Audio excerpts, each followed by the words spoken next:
All right, shalom again. I am Yamosha Ben Israel, formerly known as your Pastor Reggie. Let me see this recording here. All praises to the Most High. All right, so we're going back to our lessons that we've been talking about for the last couple of weeks. Abuse of power. And you see that Ahab and the last discussion we had was with Ahab and Jezebel wanted the land from the man and wanted to take his land and decided that they needed the land from Naboth rather than him having his inheritance for his people. And so that's what we got. We also see where Ahab had humbled himself. Ahab had humbled himself, and the Creator make mention of it, and also gave Jezebel an opportunity, but she didn't repent. Jezebel never repented for what she has done. And the prophecy that went forth was that the blood of Naboth that was licked up by the dogs, also that same will happen to Ahab and happen to Jezebel. But Ahab got pardoned, he got a temporary pardon, and Jezebel went into some serious thing. Now, let's look at verse 22. He said, so this had been a situation here. He said, and they continued 3 years without fighting between Aram and Israel. So we talk about Aram, and we mentioned that those region over there is still a region that is having a lot of issues even today. All right. It said, and it came to be in the 3rd year that Yehoshaphat, sovereign of Yehudah, came down to the sovereign of Israel, and the sovereign of Israel said to his servant, do you know that Ramoth in Gilead is ours, and we are keeping silent from taking it over of the hand of the sovereign of Aram? It said, and he said to Yehoshaphat, do you go with me to battle at Ramoth Gilead? He said, and Yehoshaphat said to the sovereign of Israel, I am as you are, my people as your people, my horses as your horses. So now remember that contingency. And we started off way with Ben-Hadad in chapter 20. Chapter 20, remember what happened in chapter 20 here. If you go back to chapter 20, we want to connect this again. So all you flip over to chapter 20 real quick, you will see the connection. It said, and Ben-Hadad, the sovereign of Aram, gathered all his army, and there were 32 sovereign with him, with horses and chariots, and he went up to seize Shemaron and fight against them. So that fighting has long started, not just in 22, but in chapter 20. You will see how Ben-Hadad came up against Israel, had a charge against Israel, come up against Ahab, and the same sort of continuation is going on. When you leave a people and you don't completely annihilate them, as the sovereign Yahushua give as we had command when Saul was in power. When Saul was in power and he was the king, Saul was told to get rid of all the Amalekites, to get rid of all of those people completely. But again, when we don't follow commands, when we don't completely obey the rules and the laws and the statutes, and we partially do some things, we leave in the root to come up and spring back up. So when we leave the root and we don't dig up the root and make sure that this don't ever happen to us again, then you leave in the descendants of those people to spring back up and to come back and to fight against us. So here you have, again, as I said, we mirroring what happened then to what happening now, because it's still happening to our people. Our people that show mercy and did not show obedience have left residue of the enemy, and the residue of the enemy is what we still battling and we dealing with situation today. How is that connected to us today? Because we just had a mirroring experience where it was told to some of us in the West that, we have connection to Greenland, supposed to be ours. We have connection to what you would call Palestine, that's supposed to be ours. We have connection to land in Akebul land. We have the sovereign power to rule over there. And these people don't know how to rule themselves. So we need to be in power to rule over them. How is this? This is all happening still. This is not going away until Messiah come back. Because as long as people could step on another people to fund their lifestyle, to fund to raise their children, they're not getting rid of nothing that is beneficial to them. So they're not getting rid of it. So don't put that in your mind that, people are fighting for your good. You got to fight for your good. You got to fight for your people. You got to stand up for your community. You got for what you got to know. You can't put it in the hands of anybody else, because it's not going to happen for you. So as we continue to go in, so he says, verse 2 in 22. So going back to chapter 22 and verse 2. He said, and the sovereign of Israel said to his servant, do you know that Ramoth? So he asked him a question. He said, do you know that Ramoth Gilead belongs to us? So it's asking him the question. He said to Yehoshaphat, do you go with me? He asking him to come. He said, well, your people is same as my people. So I'm going to make sure that we are going to join in together, and we're going to protect the region. He says here in verse 5, he said, and Yehoshaphat said to the sovereign of Israel, please, Bubakashah. He said, first inquire for the word of Yahweh. He said, we're going to go join in together to protect the region, but we must get word from heaven. We must get word from the Most High. We must get word that, we ought to protect the region, but we can't go without getting a confirmation, without getting a word that we are going to be okay. We can't go into there not knowing that we are going to be okay. If we get heaven with us, if we get the rights, but again, our people, our ancestors, although they have the Most High with them, when they were in Egypt, had they had the Most High with them, had they had the guiding power, when Moses was leading them, had they had the backing of heaven with them, or would you say no? I would say that they had the backing according to scriptures, because the sovereign came down and he said to Moshe, he said, I will speak to you in front of your people so they would know that I'm with you. But even then, when they knew that heaven was with them, that the sovereign of heaven was with them, they had all of the forces. What they were still seeking, they were still seeking a sign.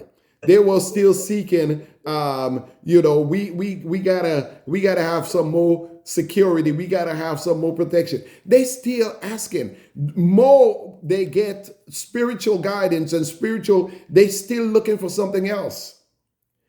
If you look at people today, they have the scriptures. They don't know it. They don't read it. But instead of they read it and understand where they are and what is happening with them and use the tools they have, what do they want? We want more. We want some more of the lost books. Well, you have some that you have already found. Why not study that? Well, we want all the books that was taken away from us. If we had those, we could connect it better. Start where you are. Start where you are right here. Know these, learn it, study it. But again, as I'm saying, people always want what they don't have and make an excuse for what they do have and not using what they have. That's my point here. So let's continue reading here. And I hope this making sense to you. So in verses 4, he said, listen, he said, and he said to Joshua, do you go with me? And he said, yes, my people is your people, my horses, so forth and so forth. So in verses 5, he says, and Joshua said to him, and you see what he said. Okay, so now we go into verses 6, and the sovereign of Israel gathered the prophets, about 400 men, and said to them, do I go against Ramoth Gilead to battle, or do I refrain? And they said, go up, for Yahweh does give it into the hands of the sovereign. And Joshua said, in verses 7, and Joshua said, is there not here a prophet of Yahweh besides that we might inquire of him? So they are not quite settled in their mind of the word that they got back from these prophets, 400 prophets. They came to them and they said, listen, they're supposed to be righteous men. So they came to them and they said, listen, inquire from the Creator a word. They came back and they said, listen, we got a word. We got a word. And Yosadat says, I want to make sure that what you are telling me is absolutely the word from heaven. They all came together. They said, oh, we swear. We got word from the sovereign, from the creator of heaven. We got word that you could go up and you could fight against them. Yosadat said, I want to make sure that I'm consulting with all of the prophets. Is there still another prophet? Is there anybody left? Because we want to make sure that everybody's on the same page. We want to make sure that the voices are one. We want to make sure that we collaborating together all our efforts and we turning over all stones. We're not leaving any stone unturned. We are going to make sure that we get all of the information. Okay? So they come, so they going back here where they say, he said, inquire. In verses 8, and the sovereign of Israel said to Yehoshua, there is still one man, Mikayehu, son of Rimlah, he says, to inquire of Yahweh by him, but I hate him. Okay? So this is what, so the king saying, he said, listen, there is still a righteous man. There is still somebody else we could ask. There is still somebody else that is a truthful prophet. He's a prophet that we know for sure, for certain, that we could talk to him. His words comes out perfectly right. The king said, but I don't like him. You know, sometimes you have people that, based on the fact the way you teach and preach, because you don't acquiesce, you don't be mundane, you don't bow down, you're not a yes man or yes woman. People will turn around and say, but you know, I know they're righteous, but I don't like them. I know that they're powerful, but I don't like them. There is some, and you ask them, well, what is it about them that you don't like? And they can't explain. I just don't like them. You don't like them because what? When they speak truth, it rubs you the wrong way. You know, sometimes people, they like people that speak in smooth words, as in the book of Jeremiah, when they said that, you know, don't speak to us anything that is going to, you know, that is going to move in our spirit, that is going to provoke us to righteousness, but give us a soft word. Sometimes when you come to people and you bring truth to them and you speak strong to them and you speak a convincing and a convicting word, they don't want to hear you.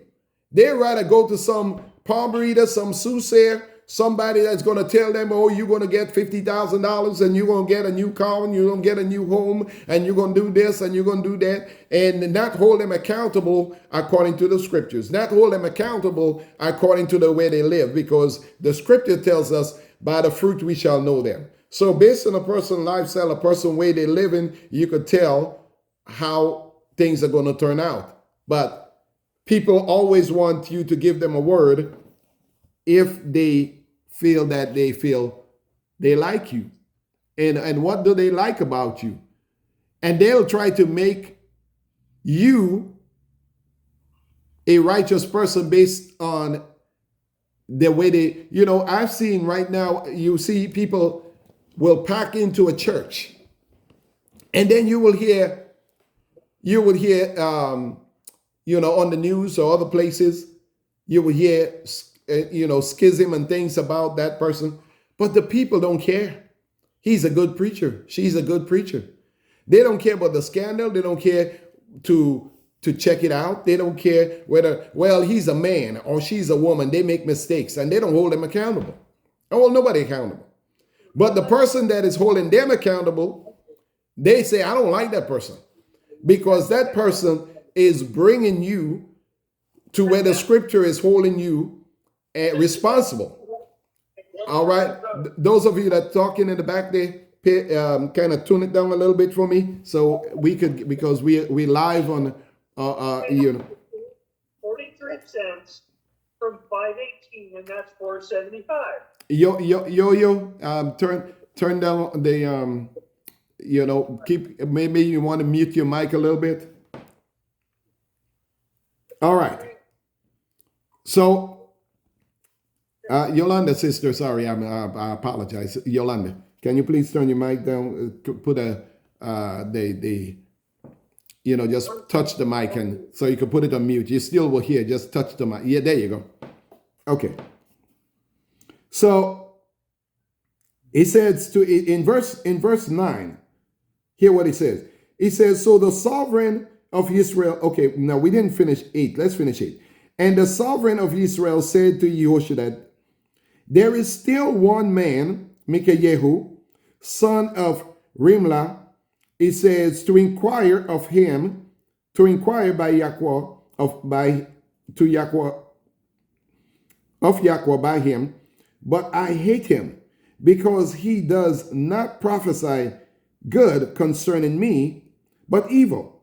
And Yehoshaphat says, let not the sovereign say so. He said, don't start, you know, putting the brother down.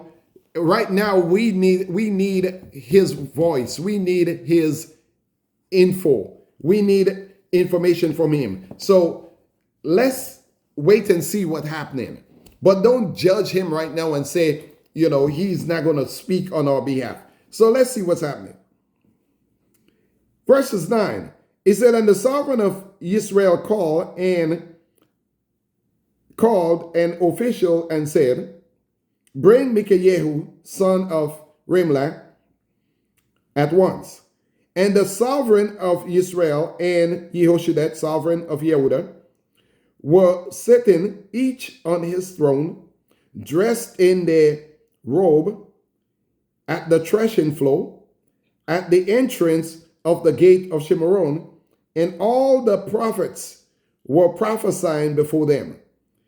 And Zedekiah, son of Kenaniah, had made a horn of iron for himself, and said, thus said Yahweh, with this you push them the Amorites until they are destroyed. So he made some, some tools, some weapons. And he said, with these weapons, so pretty much what he's saying is that we don't even need word from heaven. We got what we have right here. We could push them back and we could take control of their territories of their land. So we don't even need anybody to tell us anything. We got our strength, we got the power, we got the numbers, we got the army. We don't even need a word from heaven. We could just move in and we will capture them and we will destroy them. So here, see what's happening here. Verse 12, he said, and all the prophets were prophesying, so saying, go up to Ramoth Gilead, and he said, prosper, for Yahweh shall give it into the hand of the sovereign. He said, and the messenger who had gone to Micaiah spoke to him, saying, see, now the word of the prophets with one mouth are good towards the sovereign. Please let your word be like those, be like the word of the one of them. He said, and you shall speak good. He said, listen. So they gone up to, and they prepping the prophet. They prepping the prophet. The people are prepping the prophet. They going up and they want a word from the Most High, right? They want a word from the Most High. But they prepping what the word should be. So now they're telling Micaiah, the prophet, speak like the other prophets, and your word is going to be good. Because the other prophets, all 400 of them, had already prophesied, and the prophecy is good. Have you seen people like this? They come up to you and everybody want to tell you what to do. And they are bombarding you with their belief, but not allowing you to seek the Creator. And when you tell them, I'm going to pray about it, they tell you, well, there is no need for you to pray about it. There is no need for you to seek a word, or there is no need for you to take another counseling from somebody else, because all of these people here, they all cannot be wrong. These folks and them, they are living lifestyle and ways that they're not right. You see them in how they living, but they want to give you a word. And you like, I cannot take a word from you because I know who you are. I know your lifestyle. I know what you're doing. But if the word is good, then people tends to want to, well, maybe I believe because, 5 people say it. And if 5 people say it, they all can be wrong. Well, this is 400 people. And if everybody's saying it to you, they can be wrong. Well, guess what? They can be wrong. If they all going down the same path, they all doing the same thing, they all giving you the same answer, you got to ask yourself, do I need to really get another opinion? They tell you, no, you don't need it, because all of these people they're churchgoers. All of these people, they meet up, they came from the big assembly, from all the big pastors, from all the big prophets. The word is good. But one man realized, wait a minute, we got to hear what this young man got to say. We got to get word from this prophet. So they're telling him, they're prepping him now, speak and say good things to the king. Verses 14, that was verses 13, right? Verses 13, let's read that over again one more time. It said, and the messenger who had gone to call Micaiah spoke to him, saying, see, now the words of the prophet with one mouth are good towards the sovereign. Please, Babakasha, let your words be like the word of one of them, and you shall speak good. And Micaiah said, as Yahweh lives, whatever Yahweh says to me, that I will speak. So he said, listen, I am not going to speak anything or prophesy any word from my own mind or from my own thoughts, But I'm going to pray on this. I'm going to seek him. I'm going to ask him. I'm going to get a word from him, because I only move when he say move. I don't move with the crowd. I don't move with what people got to say. I'm going to move based on what he says, because if I get it from him, then I know the word, what I need to say. He said, I'm not going to say just because you want to hear something smooth. I'm not going to say just because a group of people say this. I'm not them. I'm really righteous. I'm really truthful. I'm really only going to move when the Creator say move. I'm only going to give you what the Creator gave me. I'm not going to give you anything out of opinions or other people, what other people like. Sound good, but I'm not going to do that. So hear what he says.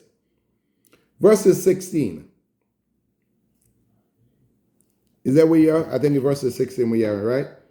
Oh, no, we in verses, that was, we in 14 now. And Micah here who says, okay, verses 15, and I came to the sovereign, and the sovereign said to him, Micah, do we go up to Ramoth Gilead to battle, or do we refrain? And he answered him, go and prosper, for Yahweh shall give it into the hands of the sovereign. And the sovereign said to him, how many times have I made you swear that you do not speak to me except the truth in the name of Yahweh? So although he came and he said the same thing that the other prophet says, but he didn't say it because they said it. He said it because he got a word. But something is different about this. The king was so angry and so hateful towards Micaiah that even when Micaiah spoke or spoken what the others had said, the king was still somewhat dismissive or somewhat leery about Micaiah. He just didn't trust him. He said, no, there is something else that you're not telling me. You told me what everybody else said, but I don't trust you. Why would you agree with the 400 prophets when I don't trust you? So the king was not satisfied. So here now, verse 17, and he said, I saw all Israel scattered on the mountain as sheep that have no shepherd. And Yahweh said, these have no master. Let everyone return to his house in peace. And the sovereign of Israel said to Yehoshua, have I not said to you that he would not prophesy good concerning me, but evil? Then he said, therefore hear the word of Yahweh. I saw Yahweh sitting on his throne, and all the hosts of the heavens standing by him on his right and on his left. And Yahweh said, who shall entice Ahab to go up and fall at Ramoth Gilead? And this one said this, and another said that. And a spirit came forward and stood before Yahweh and said, let me entice him. And Yahweh said to him, in what way? And he said, I shall go out and be a spirit of falsehood in the mouth of all his prophets. And he said, entice him and also prevail. Go up and do so. Now, some of you will say, what? What is happening here? That a spirit, and I like to call that spirit an unemployed spirit. I'm going to hold right here for 1 second. And I'm going to call that spirit an unemployed spirit who wanted a 15 minutes fame like some of us do. And that spirit went before the throne with all his boldness. That's why you see 400 people was speaking a deceptive word that looked truthful. You know, people come to you and they all agree that they're going to tell you the same thing. And you thinking that they must be right, not knowing that there was a plot beforehand of a spirit that went before the throne of the Most High and said to him, I am going to go down and I'm going to entice. That means I am going to get them to be attracted to what I'm about to say. I'm going to deceive them, enticement. I'm going to beguile them like the serpent did with Eve. I am going to entice them. I'm going to make this interested and attractive to them. So he came and he said to the sovereign, he said, listen, to the Most High, I'm going to go down and this is how I'm going to do it. If I was O.J. Simpson, this is how I do it. He said, I'm going to twist this around and this is how I'm going to do it. I'm going to go down and I'm going to fill all 400 prophets with lies and deception. So when Micaiah came, Micaiah was truthful. Those other prophets had a deceiving spirit in them. Micaiah didn't have a deceiving spirit in him. He had the word of Yah.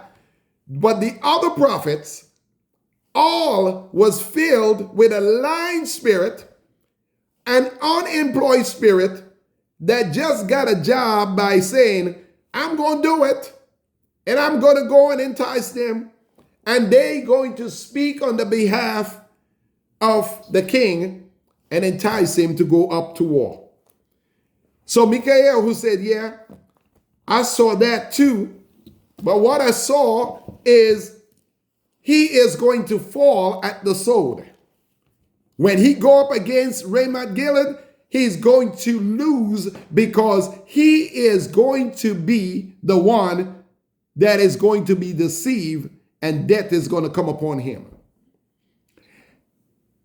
And one man is going to be wounded in that battle, and it's going to be the king. And when the king is captured, the rest of the flock is going to flee. So Satan's operation is not just to affect everyone like that, but he know if he could capture the strong man, then the rest of people would scatter. If I could get the influencer, if I could get the person that hold the influence over the rest of the people, then I could disperse and I could drive them away from their teacher, their thoughts, their action, their knowledge. I could scatter them and send them in other direction. So all I have to do is to make sure that I get them to bring a false word, and an accusation will follow because we're going to capture Ahab. And Ahab is going to, when they have no leader, they're going to scatter. So how are we going to get the leader? We're going to infect the rest of them. And when the rest of them is infected with a lie, then the leader is going to believe them, because they're all singing the same song. How important it is to cover your leaders in prayer. How important it is to make sure that your authority is not abused. How it's important it is to make sure that the word that you're getting is right. Because you could get many words. There are many prophets. There are a lot of preachers. You get a lot of good word, enticing word that sound good, but is it truthful? Is it righteous? They'll tell you that you don't have to do this, And it don't take all of this to get to heaven. And it don't take all of this to live a righteous life. He is not going to punish you because you're breaking Shabbat. He's not going to punish you because you're not doing this and not doing that. The sovereign is merciful, and he is not going to hold you accountable for breaking his laws because he is merciful. And yes, he is. But he's also one that don't go against his word. His words stand to represent him. And any man that is teaching his truth must teach it and represent him in truth. And hold people accountable for what is not true. Oh, you can come in. So that is the situation that is going. I'm going to read you a few more, and we're going to talk about just a few more verses here. Guys, put a mute your mic, whoever is talking, pay attention. All right. So let's go with a few more. We're not going to finish this whole thing today, but we're going to go with a few more. Check this out. So he said to him, he said, listen, I saw Israel scattered. I saw they have no, and they going back to their homes, their houses. He said in verse 19, then he said, therefore, hear the word of Yahweh. I saw, we read that. So we're going out to 21. It said, and the Spirit came forward and stood before Yahweh. We read that. So we're going down still. I believe we are. No, we didn't read that. We read okay. And the Spirit came before Yahweh. Verse 22. And Yahweh said to him, in what way? We read that. Let's go down to 23. He said, and now see, Yahweh has put a spirit of falsehood in the mouth of all these prophets of yours, and Yahweh has spoken evil concerning you. And Zedekiah, son of Kenaniah, came near and struck Micaiah on the cheek and said, where did the spirit of Yahweh pass over from me to speak to you? So he came, he said, listen, he slapped him on his face, and he said, did you see that? Did you know that slap was coming to you? From where did the Spirit spoke to me to slap you from me to you? So he's mocking him. Can you tell what I'm doing? You know, and people, they would come and they would try to let you know that they are so deep, that they are so profound, that you ain't got to listen to righteousness because I know the word just like he know the word. That's what they said to Moses, about Moses. When Moses' sister came up, she said, listen, who make you master? Who make you sovereign? Who made you ruler over us? You were not the oldest one that read in the word. You're not the oldest one that know the truth. You're not the oldest one that we need to listen to. Oh, we can do it ourselves. Yes, you can. But are you chosen for that? Are you chosen to be the one to lead the people? There are so many teachers. Like I told you, I went over to all of these brothers that was, doctors and scientists and all of it. But the Spirit of the Most High draw them, and they were asking questions. And now I got so many doctors and leaders that has given me their numbers and want to be a part of whatever, we want to know more. We want to hear more. We want to, we believe that there is something happening with you. And I'm like, I'm excited to talk to them because I'm like, man, these folks and them, they got some stuff that I need to study and know.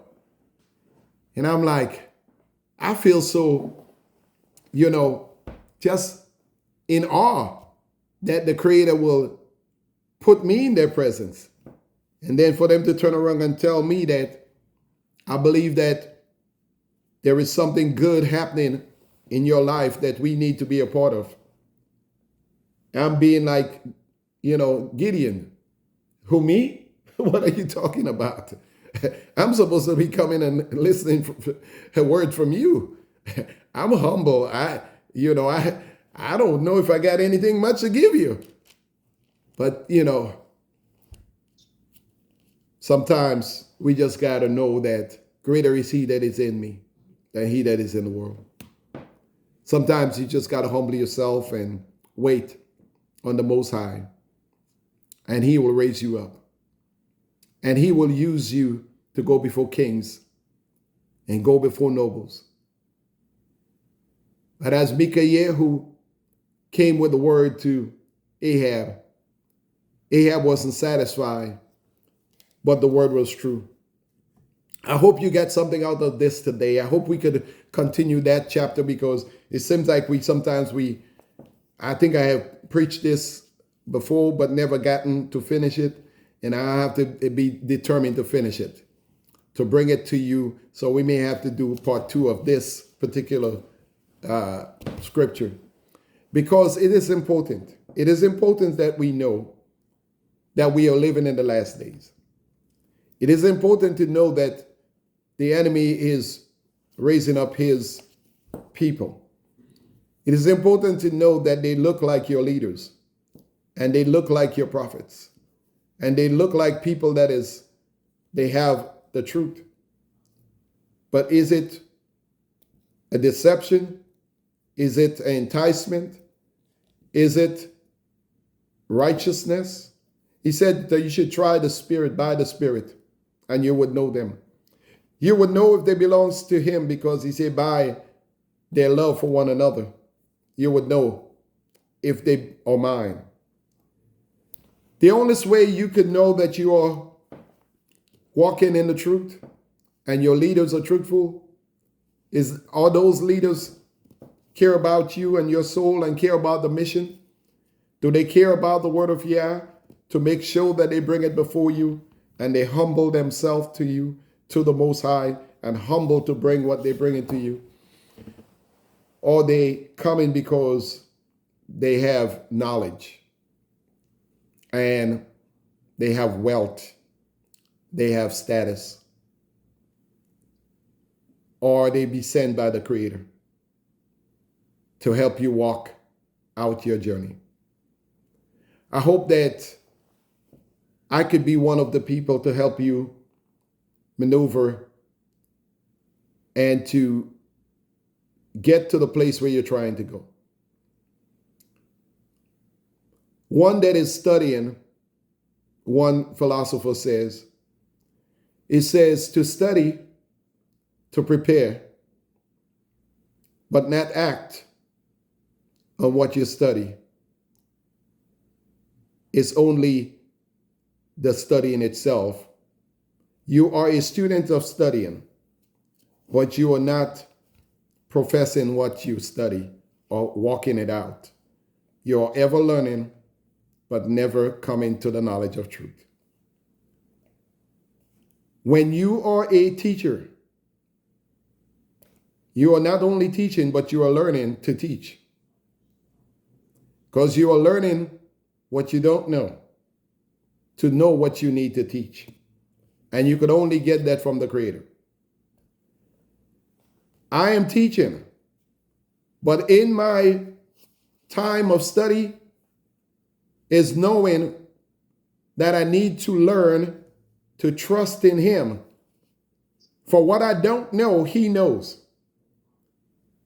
And when I put my trust in Him, He will bring revelation knowledge and bring me to the understanding so I can share with you what is truthful. I hope and pray that this message is clear and you understand. I am Yamosha Ben Yisrael, prophet in Israel and a pastor of Power Pack Ministries. Our website at Power Pack Ministries, we are encouraging you to visit and to like and to subscribe. It is powerpackministryinc.com. Our phone number is 813-768-1367. We also are appreciative of your support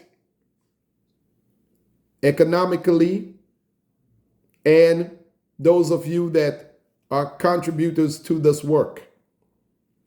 The work is a work that we take seriously to bring a message around the world. So with your help, with your donations to Power Pack Ministries, we can go further around the world to bring this message.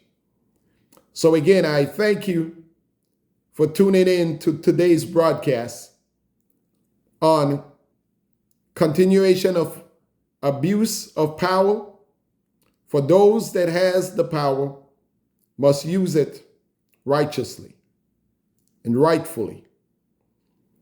Again, those of you at Power Pack Ministries, all praise to the Most High for you that always come in and will listen to the word of this prophet.